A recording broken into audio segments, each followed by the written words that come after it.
Gio, Happy New Year. It's the first week in January. It's good to see you.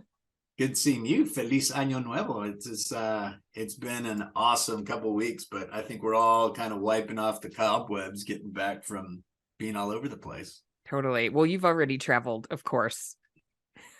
Yeah. And what did you fly on like New Year's, like when everybody else is off for the like holiday? You're on a plane To already. make it worse, right? And I know you are a psychotic fitness enthusiast, right? So I decided to do 75 hard.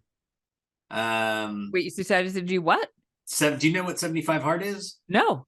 So it's a program that was started by Andy Frizzelli or something like that. He's a big, he owns a supplement and nutrition company. I can't believe you haven't heard of this, being a big, No. I guess y'all are already crazy anyways, you CrossFitters. So 75 hard is he came up with a program that's essentially it's 75 days. You work out twice a day. Whoa. 45 minutes each workout. There has to be a 3-hour gap in between. So there isn't this whole, you know what, I'm not working out this morning. I'm working out tonight for an hour and a half. One of the two workouts has to be outdoors in the elements. It's not I have my garage door open. So if it's snowing, raining, cold, hot, whatever, you drink a gallon of water a day. So literally I am peeing. Yeah, it's so much. It's like so time consuming to drink all that water. So this all ties back to the travel part. So then you got to read 10 pages a day of a nonfiction book, an actual book, not a Kindle, not an audible. Okay. And then you've got to do a diet of your choice. He doesn't tell you what diet to do whatever. And then it does say no alcohol. Yeah. So you can include that diet. But I mean, and so the idea is you do it for 75 days, no days off. You don't go to bed. Oh, and then you're supposed to take a picture every day just so you can see the progress. Yeah. But so I decided I was going to do this a while back and I didn't really think through it. So my flight on Monday to DC was at 6:45 a.m. Right. I woke up at 3:30 in the morning. Oh my God. I ran 4 miles. I did a cold plunge in my pool. I showered and then I still had to pack. So I think that Kloppenberg came in for that hunt mid-December. Well, he took back some of the meat, but the rest had to be processed. So I carried 50 pounds of meat, of venison and ram, back to DC with me to give to Kloppenberg. I would like to see the expression on the guy's face who's like scanning your suitcase. Yeah, so sure. And so it's very clear. As long as it is frozen, like deep frozen, it's fine. Right. So they literally had to open my suitcase and she hit every block of ground beef, tenderloin, sausage, everything else. I'll make sure that you get some. But yeah, it took. So you were like, Kloppenberg, meet me at the airport so I can give you your beef. Well, he picked me up and we toured for 2 days, but he picked me up. I said, you're going to have to bring a big Yeti. Yeah. And so I took Harry some meat, and then I don't know if you've met Richie Parsons, who's a Venture X franchisee that's based in Northern Virginia, and we toured with him. So I took them some stuff, his family. But yeah, so that goes back to not only now am I dealing with travel, but now I'm dealing with having to get workouts in. So Monday, Kloppenberg picked me up. We grabbed we grabbed coffee, but I don't drink coffee. We stopped at a Starbucks so he could have coffee. And then we toured all day and then went straight into dinner. I got home. We went to dinner at the Palm, which was awesome. And then got back to the hotel room at 9:30. And I still had I decompressed for like 30, 45 minutes. I went and worked out, got in bed at 12:30 and I was back up at 6:30 a.m. doing steps at the Lincoln Memorial. Oh my God. Wait, so it's not prescriptive. Does shoveling count? I have a crap ton of shoveling. Right? I mean, there's some people that are walking. So I'll tell you, when Stormy did it with Juicy, she actually would walk 45 minutes in the morning in the pasture. Okay. So I mean, because everyone's at a different fitness level, right? It's almost like CrossFit, right? How do you adjust to your fitness level? Some people are running, some people are biking, some people are doing the Peloton. Yeah. So I think it just varies on what I would guarantee there's some people that are doing walking in the morning and yoga at night, which there's nothing wrong with, right? Adjust it to what your goals are. But yeah, So she shared with me, I had before the new year, I had breakfast with Liz and Stormy. I was down in Austin. And she told me that Warren has done this 3 times through at different times. Wait, Warren. With Yardy. Yardy. Okay. Just making sure. So Huh. I haven't reached out to him yet, but I'm just like, you're insane. I kind of like it. The 2 Of course a you day. do. For sure. And more workout, more better. Interesting. But it's a lot of scheduling, right? So with your schedule, not that easy.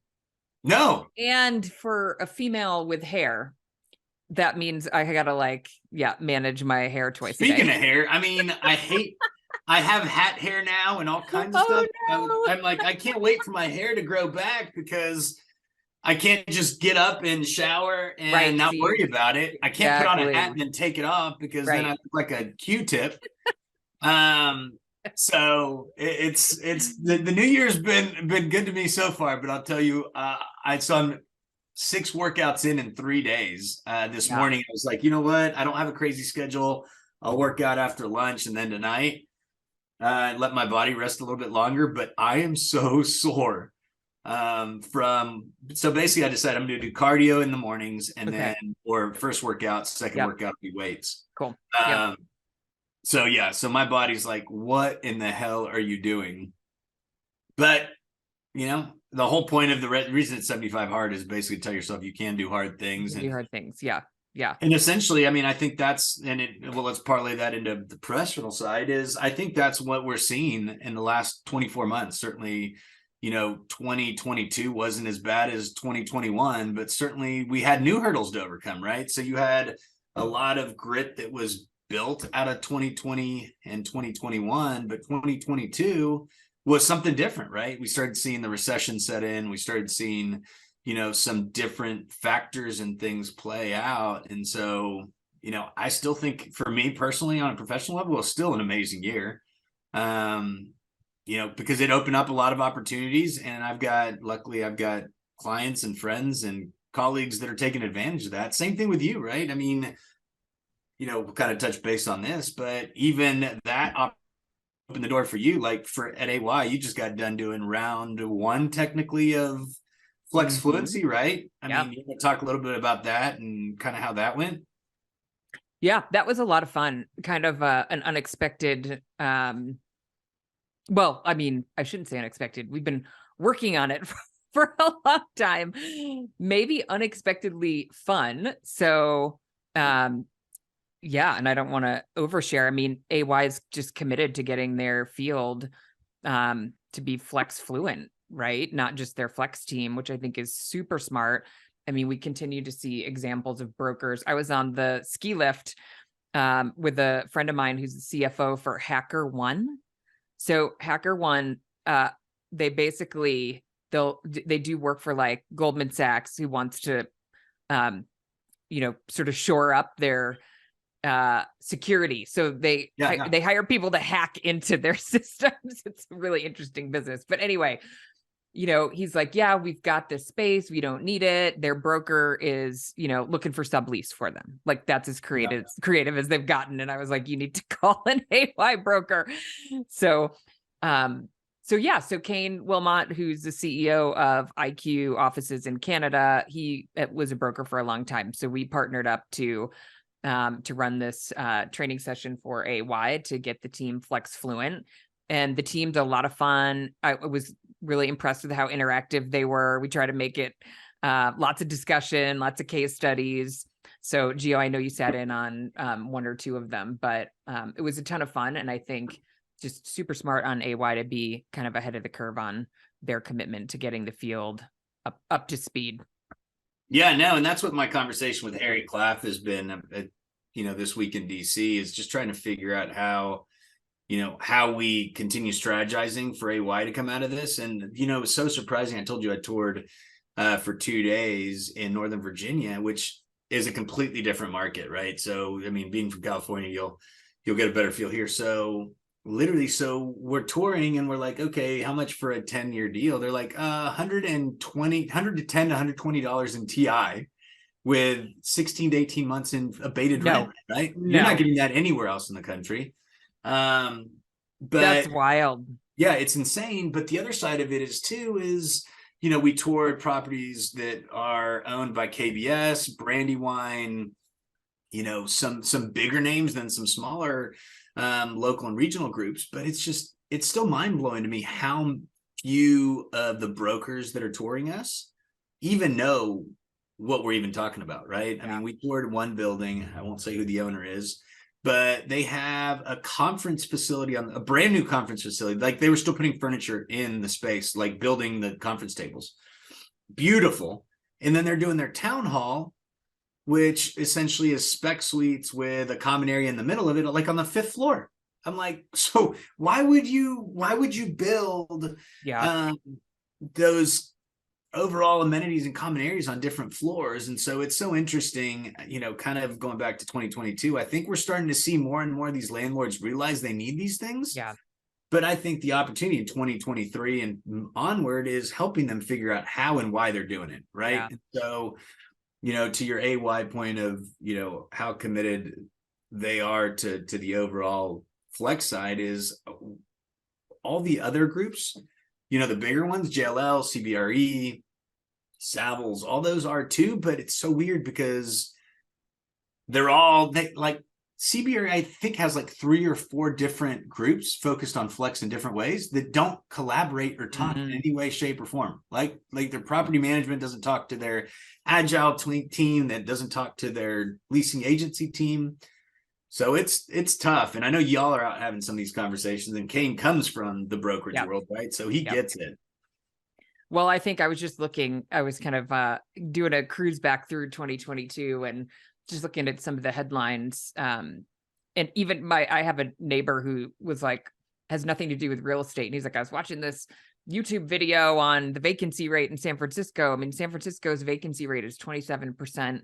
Dallas is 25%. I mean, that's, you know, core CBD, not necessarily, you know, outlying areas, but so that was on my list too, is just, you know, asset owners trying to figure out a solution and also, you know, needing to go to quality and get it right. So to your point, it's like, well, it's one thing to get into it and then you got to do it right. Cause one of the San Francisco articles said there's some musical chairs starting to happen, right? So people who still want space, they want the better space. So they're moving out of, you know, boring high rise into some more creative space because somebody gave it up and it's available. So I think asset owners having to really, you know, be careful about doing it right. So the right amenities that are, you know, monetizable and work for their models, you know, and high quality space. So I think it'll be interesting to see, yeah, what happens with vacancy in 2023. I would guess it continues for a while, at least the first half, because recession, you know, people still kind of belt tightening, but maybe end of 2023, you know, seeing what happens and then how asset owners start to, hopefully they start to ask the right questions of the right people to get the right, right advice. Yeah, no. And so, and it's also, you know, now's the time to take advantage, right? That's the hard part. I tell people whenever the market's down is when it's a chance, it's a time to switch professions. It's a time to ramp up. I mean, I'll tell you, you know, this past year was the best year of my professional career. But you know what? It started in 2019 when I had the exact same conversation 15 times a day. Still in my pajamas because none of us were going anywhere, right? Yeah. It basically allowed for me to build the relationships, to build, you know, the overall add to the knowledge and understanding of where we were headed. So I could catapult into a good last year or year before and even better 2022. But you know, some of these landlords that are doing new projects, right? These new high-rise buildings, these new multi-family, you know, multi-use, mixed-use developments, they're building them right now so that we're coming out of this thing and ramping up, right? On all cylinders, not starting over. And then, you know, you're 2-3 years out of the recession when you're delivering. And so it's so interesting to see how people are shifting and adjusting to those things and how are they doing it, right? And so, you know, I think the other side of it that we can't ignore is the continued I guess right setting of the operators, right? And you know, they're having to step back and readjust and shift. And I mean, I think we're going to have Ryan on here in the next few weeks with Convene, but he flat out came out and said, look, we ramped up too fast coming out of COVID. Yeah. So they had to, shut down a location in Chicago. They had to lay off people. Well, and they made a big bet on their tech platform during COVID. Yeah. I mean, I think they built from scratch, and whenever you build your own technology, it's such a huge investment. Yeah. So I'm sure, but it's hard when you're in it. I applaud him. He made a decision, right? He committed to something. So I think his decision-making process was right. And just in hindsight, people are the hybrid solution is not as in demand as they thought, is basically what he said. But you don't know that when you're in the middle of a pandemic and you got to do something. So yeah, well, I think it goes back to the quote of, you hire slow and you fire fast, right? The same thing with taking risk and bets like that, right? Is rather, I've talked to a couple operators / franchisees in the last few weeks where they're $2 million into the hole, $1 million personally and $1 million in debt, and they're still committed. And I'm like, guys, at some point, and this is someone that came out of the corporate world, I'm like, at some point you think you go back and you're like, hey, why am I throwing bad money or good money after bad money? And you kind of step back, and I think that's what's happening in a lot of cases. I mean, that week that we talked to Jamie, we all know that he had had a round of layoffs, right? And so they're readjusting and resetting, and those people are now out in the market trying to find the next opportunity. yeah. Some will find it in the flex industry, and some are going to go elsewhere, right? I think we've got an overflood of flexperts out there that claim they're experts in the flex industry, but had a short stint at WeWork or Common Grounds or a broken brand that never really took off. And so what are you really bringing to the table? So I think there's going to continue to be shifting and adjusting of professionals within the industry that truly understand what they're talking about. Yeah, I mean, same with operators. That was kind of in my note too. We started to see some, closures. The wing closed. I think 2022 was a year of, 2021 was so uncertain. Maybe you thought you could get through it, or maybe you had to because you're in a lease. And to your point, when do you just need to get out and say, I can't come back from this? So I think we saw some of that in 22 and maybe a little bit more in 23. But also I think folks really, this would be my hope anyway, just like the asset owners, operators thinking really hard about their model, making sure they get the mix right, making sure they're not over investing, making sure they got the right location, all those things. And then acquisitions, that's kind of an interesting one that I'm still watching, like, Thrive. There's people talking a lot about acquisitions, but not a lot of them getting done. I think the acquisition piece is hard. There's back to your 2 points that you said, there's a lot of people stepping away from their spaces, right? Whether it be disposing of them or just handing the keys back. So therefore that means there's people backfilling or buying, right? And we saw a lot of that in 2022 of Industrious taking WeWork space, WeWork taking industrial, really WeWork not taking a whole lot of people space, but really giving away space, giving back space. But Industrious spaces, Bill Bennett and Expansive stepped into a couple WeWork deals. So we're seeing a bunch of that. I mean, Venture X stepped into Control Collective in Lodo in Denver. Okay. And you start going, you step back on all these and you go, okay, what was wrong originally, right? Why wasn't the original operator able to make it work? Was it the location? Was it the way the build out was? Was it the team? And part of these, someone else took over them, but they're still never going to make it, right? Because they have issues. And some of them, I mean, like I love Venture X play on the Lodo location, right? Because Shannon and the team they built there has a pretty good foothold on the entire market, right? Do I love the way the space was built out? No, but it's a beautiful space. They've got, which we'll touch that in a minute, but they basically have 3 Venture X's now in Denver and 8 Office Evolutions under that same partnership, right? Oh, wow. So that kind of leads to that whole hub and spoke of even having different product types. But I mean, how about freaking UFG doubling down with Coworks and buying OE with 75 locations to add to Venture X's 40-ish. So what do you think about that? Yeah, I mean, I think it makes a lot of sense. I think we talked to Ray. I mean, Ray was a super interesting, interview, and I loved what he said about being in the you're either in the co-working, you're not in the co-working business, you're in the sales business. Mhm. And just how simple, of a mindset shift. Maybe it's not simple, but he makes it sound simple, to take over and really optimize and to create a bigger offering in the industry. I think it'll be really interesting to see if that continues, which just, points to more consolidation, but also points to, you have to really know what you're doing in this industry to be profitable. So Yeah, and at the same time, I mean, as a broker, right, as a real estate service provider, for me, it's, I represent VentureX and OE in some cases, and the reality is that we have conversations. The first question that's asked by brokers or landlords is, well, is it a management deal? Well, when you're a franchise, it's difficult to do those because you don't have your franchisees you're bringing in don't have a track record right. of the industry, Yep. right? Sometimes they have a really good Business operating background. Yeah. background, like Richie Parsons does with having run Anytime Fitnesses, or Tyler, who was doing Planet Fitness. You have others that come out of the restaurant or hotel industry, and Yeah. so it's just going, what are you building off of?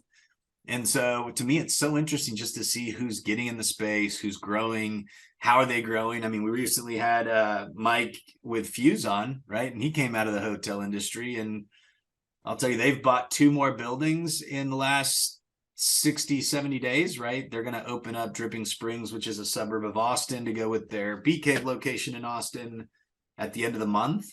And then they'll have another one early second quarter, and we're actively looking for more, right? So it's but they're buying the real estate, right? So now, I mean, back to right now, where there's not necessarily blood in the streets, but there's opportunity out there for people to buy value add buildings and put in this model in either the whole building or a portion of it. I mean, Caddo's still continuing to actively look at opportunities to grow here in DFW. I just think there's some people that have a really, really good understanding of what their business is and how they're executing it. And then there's some people that, quite frankly, don't, right? Yeah. And they're the ones that are in trouble coming out of COVID into recession, going, well, crap, we survived that. Can we survive this? Or do we want to? Yeah. Yeah. Yeah. Agreed. Yeah. The asset light model. I just had, blanking on his last name, John from Workbox. Oh yeah.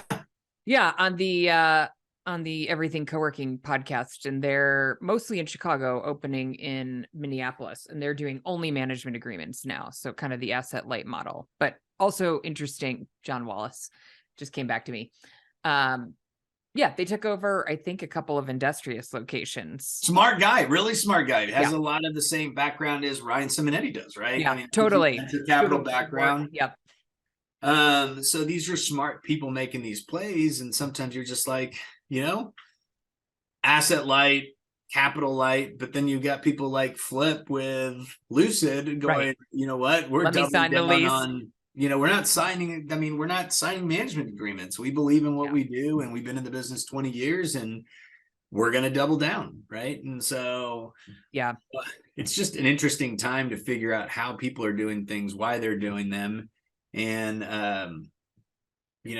the ultimate strategy that we're seeing, not only with the operators, but then let's move it to the occupiers, right? I mean, we're seeing more and more of these occupiers realize that this is the future.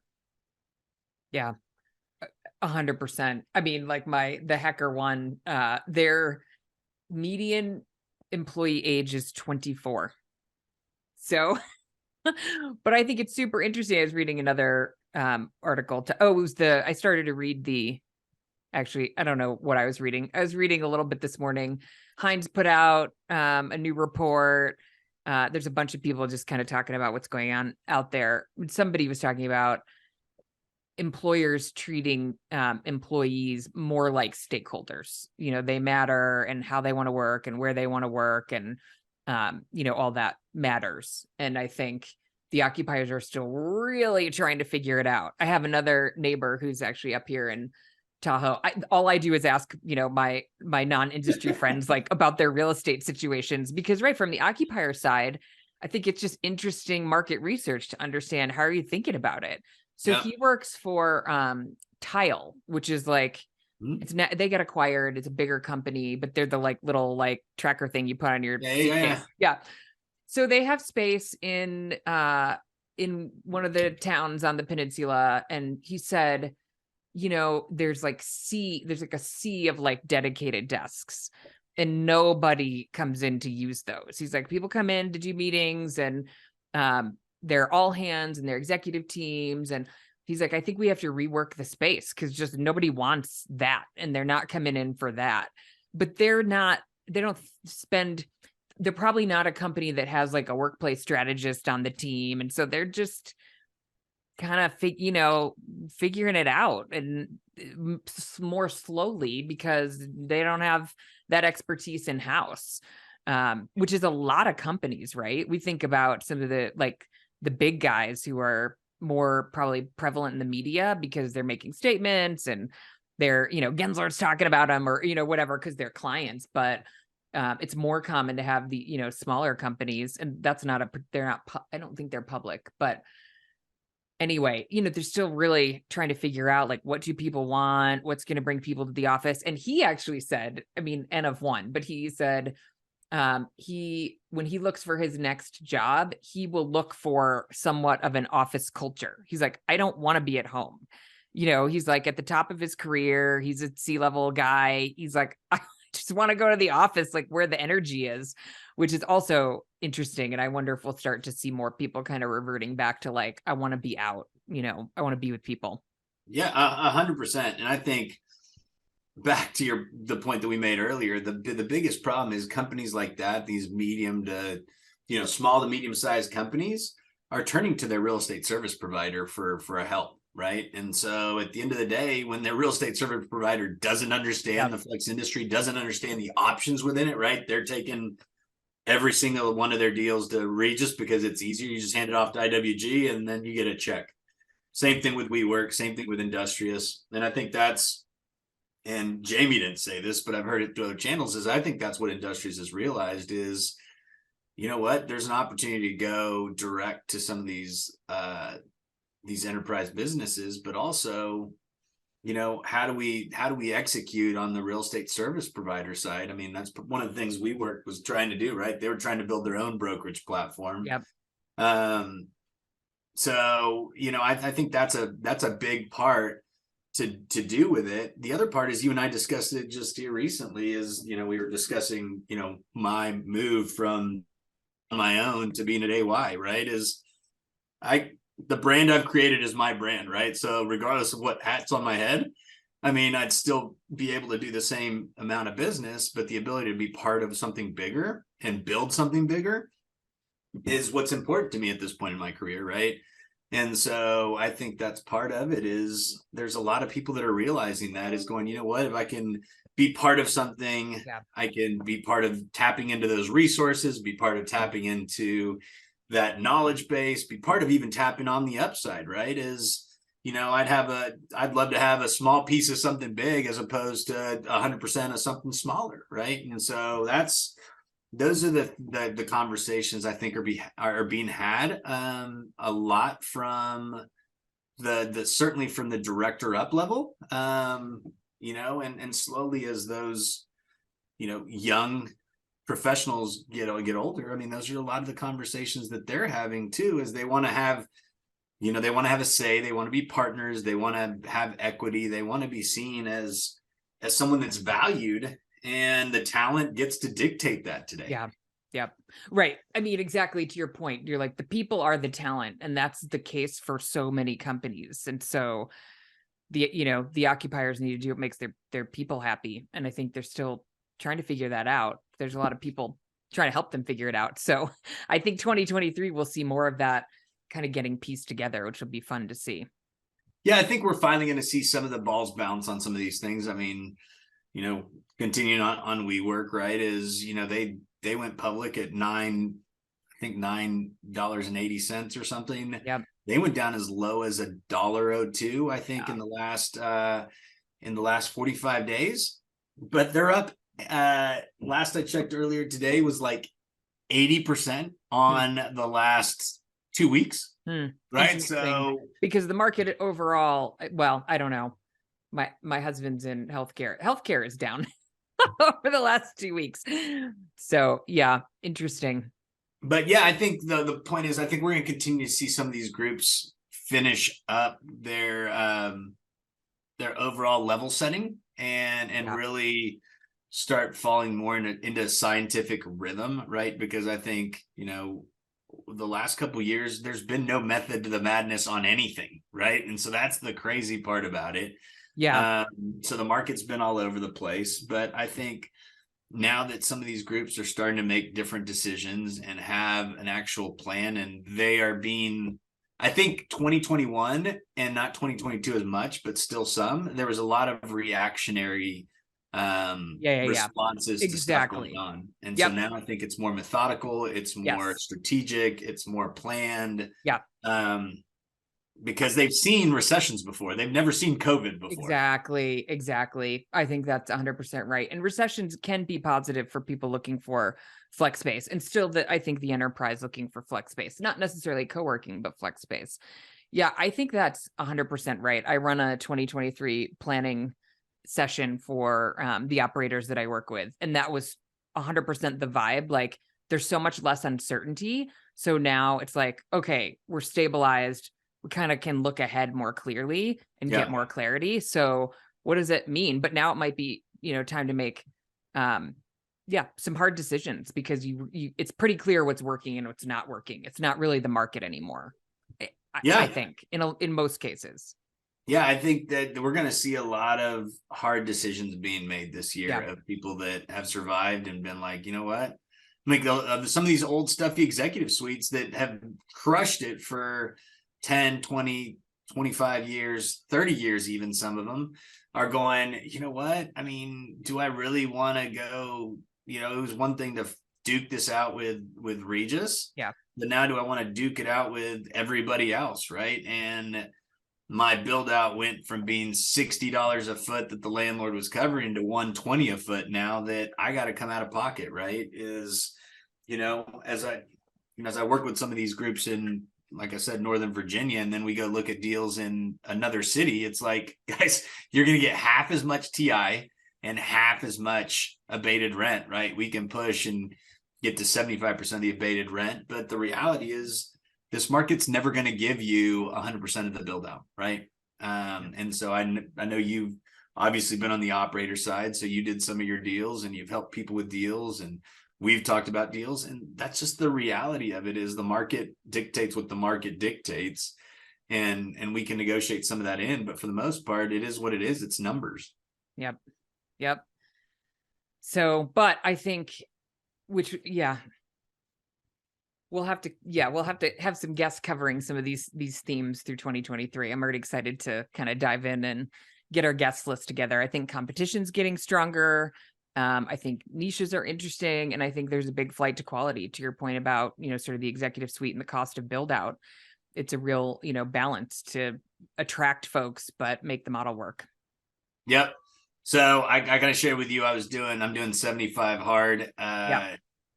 Is there anything that that's part of my goals for the year is, I've had an ankle surgery, a knee surgery over the last several years. And so I'm just ready to get back to, I've got 4 half marathons scheduled this year. What? Yeah. And my goal is to just finish, right? I mean, I'm not trying to do my best time ever was a 146, but I was in my late 20s. Okay. I was like, wow, Gio. So the last couple I did were kind of in the 215, 220 range. I mean, at this point, I just want to finish, right? I just want to get back on track. That's what this year is about for me, physically, from a fitness standpoint, and, professionally, just keep pushing forward. What do you have? So I would say maybe my fitness goals are slightly different in that I'm trying to be a little less rigid about, You rigid? Well, I could not imagine. No. Yeah, I was talking to a friend of mine that came to visit, and he was, talking about the open. Like, we love to ski in the winter. Yeah. But, I was for a little while very into, so the open happens in February and March, And I'd be like, well, maybe I can't go to Tahoe because I can't do the open workout at elevation. I did one open workout at Winterfest one year in Salt Lake, and thought I was gonna die. And then I went home and did it like 10 times better. I mean, it's crazy. But anyway, just really like working my life around CrossFit. I would get up and get in the garage at like 5 a.m. so that I could work out before we go skiing, because skiing is not really a workout, like, which is true. You don't burn a lot of calories skiing, but I'm trying to be a little more like, to that, not me, but some people I know, but I'm just saying objectively, you don't burn that many calories skiing. But I'm trying to be more like, okay, lifestyle matters too, right? Like it's like not that easy to get up at 5 and work out and get the dogs out, and try like 3:30. I'm exhausted by the time we get on the chairlift. I have to take a nap when I get home. So trying to be like, it's cool. Skiing is enough for today, get a shorter workout in here and there. But I have to tell you, we've been in Truckee for a couple of weeks. So my workouts have been, I do them every day, but not as, I don't have all my equipment yet up here.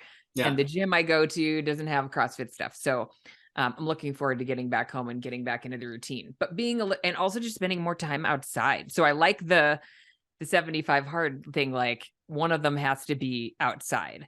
Because just being in the garage with the garage door open. Totally. So getting outside more. We got some snowshoes for Christmas, so that's fun. And also I think just I'm working every year on just being more intentional, like what I want to do during the year. Like, I want to travel more. I just have a couple things that like, I just want to get out more. I miss traveling. I miss going to cities, and like even just being in Dallas for our GWA meeting, like spending time with smart people, going to a good dinner, it just doing more of that. So just being a little more intentional and not just like kind of plowing through and then looking back and be like, eh. So what was your biggest win of 2022 professionally and personally? Oh my gosh, Gio. Okay. Let's see. Let's think about professionally. I would say maybe a couple of things. So this is the second year of being full-time in my business, and 2021 was kind of, right, a coming out of COVID year. So, but for me, having 100% focus on the business. So I had a really great growth year this year. So I would say kind of focusing on a couple of things that were good opportunities. I would say the surprise thing about like the AY training that we did, not something I had sort of seen coming in my business model, and a lot of fun. And it's important to have fun in the business and make money at the same time. So I would say I'm still in the process of kind of refining like focus areas, but lots of learning and good growth at the same time. Probably were the professional win. Personal win.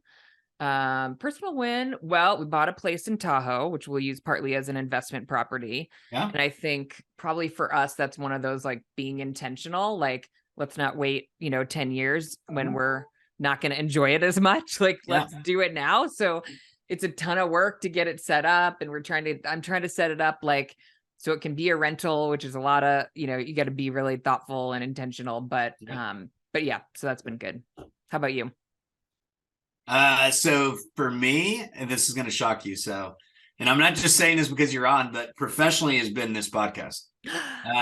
It's something that I've always wanted to do, that, our conversation was unexpected when it happened, and just the ability to do something I always wanted to do. And even partnering up with you wasn't part of the equation either. So I'm glad that you asked. But I mean, to me, professionally, this opens a lot of doors, right? People ask me all the time. You ask me, what do you expect to get out of it? And for me, I just want to learn and grow. And it's part of growing a brand, right? You've done it with everything Coworking. And I think it's just part of getting our name out there. And there's plenty of people that we interact with that are like, oh yeah, I've been listening to you. And you're just like, it opens the door for so much more that basically catapults into just growing, our professional life. Right. Not to mention just getting to know you better and being able to spend time. I mean, talking through the Enneagram and figuring out how different we are, but you know, it's just a great partnership that I've really valued and enjoyed. So looking forward to doing more and more of that. So thank you for that. And we're going to get really personal here on the personal one. So I was able to give my parents a check to pay off their house for Christmas. Wow. So, you know, that's something that, you know, they've sacrificed so much to get me to where I am. And, you know, just it was something big for me. That it's funny, they didn't cry when I was there, but Vanessa said it, my sister said there was a cry fest after I left. So so that was something big for me that I was able to give back to them, that, you know, have given me the opportunity to be to where I am today. So that was really cool. Wow, that's amazing. That's Yeah, really yeah. special. That's a good Well, 2022. I'm not yeah, sure it was an we could awesome beat year, that and I in look forward. 2023.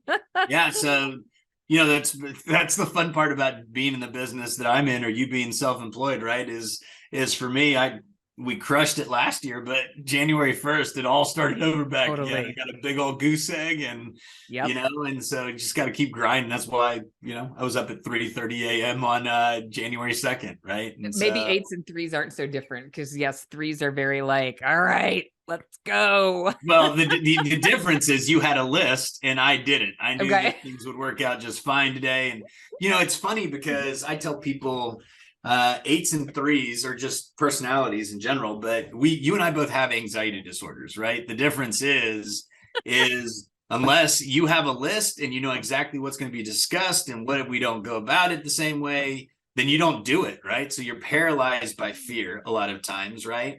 And the opposite is true with me. Is I'm afraid and I'm anxious, but I just go and I start Yeah. moving and figure out along the You way. trust that the action will sort of resolve the, yeah. Well, I just trust myself and just Yeah. life in general, that stuff has always worked out, right? I screw up all the time, but you learn and grow from it, right? And so I think that's the really, really cool part about this dynamic, and the ability to, you know, to sometimes, you know, we're different as a whole, certainly you and I, but we're the same in a lot of great ways. So I'm excited about the year. I know we're going to have some awesome guests. We've already got some great guests scheduled. You know, we're talking about doing some different stuff professionally that we have been doing, and potentially stuff that we could do together. So I'm just excited. I think that it's going to be a great year with a lot of opportunity. Agreed. Let's do it. Thanks, Perfect. Gio. Take care.